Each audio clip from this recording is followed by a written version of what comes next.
feel to basically come off injury and have 100 yards? Yeah. If I had 100 yards? Oh, wow.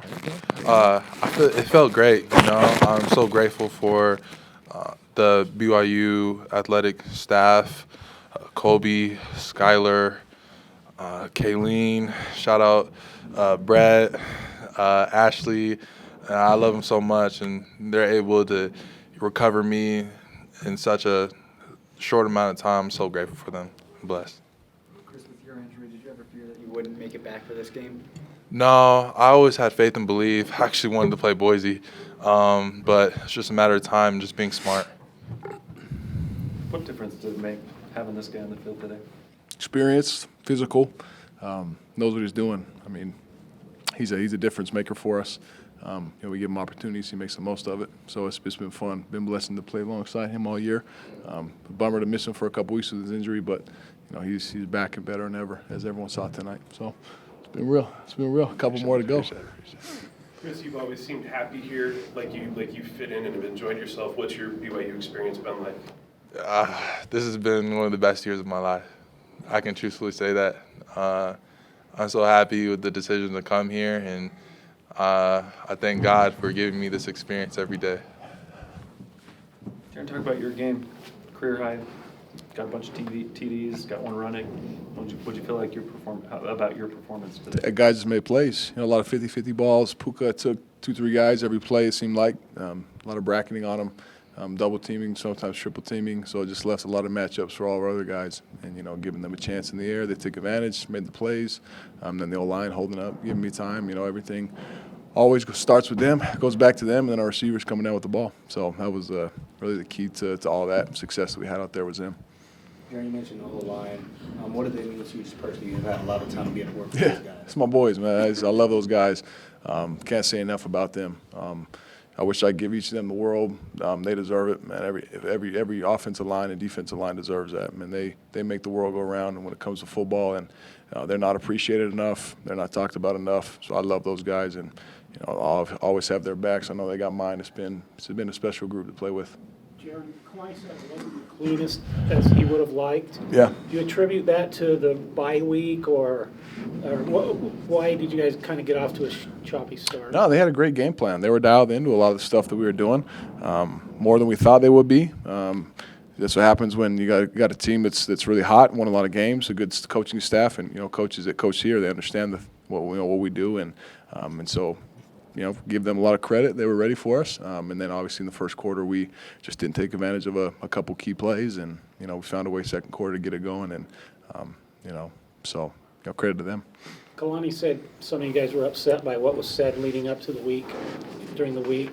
Did that affect you? Did you hear that? Yeah, it was motivation, We definitely heard it. Media is everywhere nowadays. Everyone has a phone. You're not going to not hear something like that. So, yeah, it definitely motivated us yesterday, Seen the quote, seen the video, but it's the game of football. People say stuff, and you got to respond.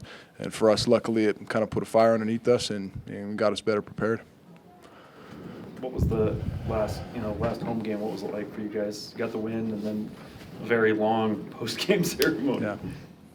Yeah, it just shows the fans they stick around, whether it's freezing cold or blistering hot. They were out there and it was super cold, and just shows the love they have for us. Regardless of how the season goes, and obviously just being with our families that are all here to support.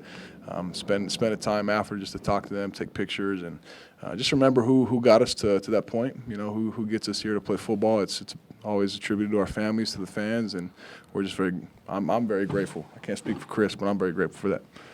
I agree. Very grateful too.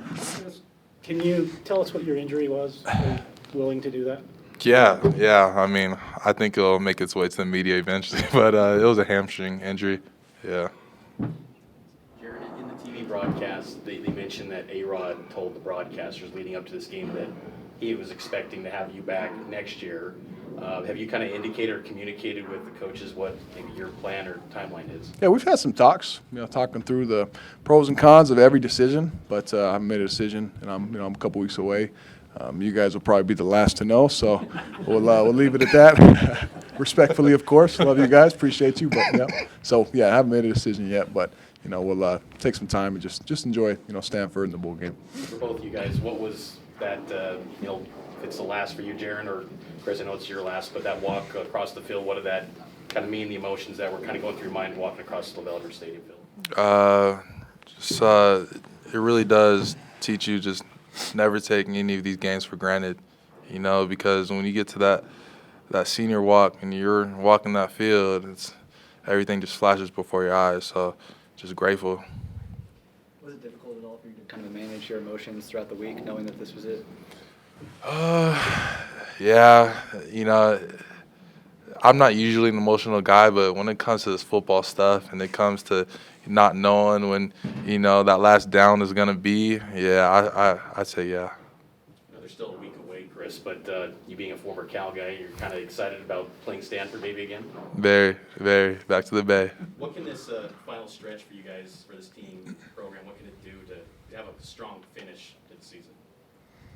I think it just shows the character of the program, character of the players. You know, playing our hearts out for Kalani, everything he's built here. When you don't have perfect season, the season you expect, it really comes down to, well, how do you finish the season? You know, we can't control what's happened at this point. We lost control of that, and so now it's what can we control, and that's Stanford game next week, and that's the bowl game to follow. So all that just comes back to our character, willingness to strain and finish, you know, regardless of what we thought we deserved to begin with or what we wanted to see happen in the end. Now you just got to do what you can, have the right perspective about things, because, you know, to say a lot more about us how we finished than anything else. And so I think just respecting the game, respecting each other, and Kalani and all he's done for us, just approaching every game like it's the biggest one of our lives. And now that a bowl's clinched, do you plan on finishing out the season, both of you guys, to finish out and play that bowl game, whatever date it might be? 100%. Absolutely. Any other questions for these two? Okay, thanks, guys. Thank you very much. Appreciate y'all.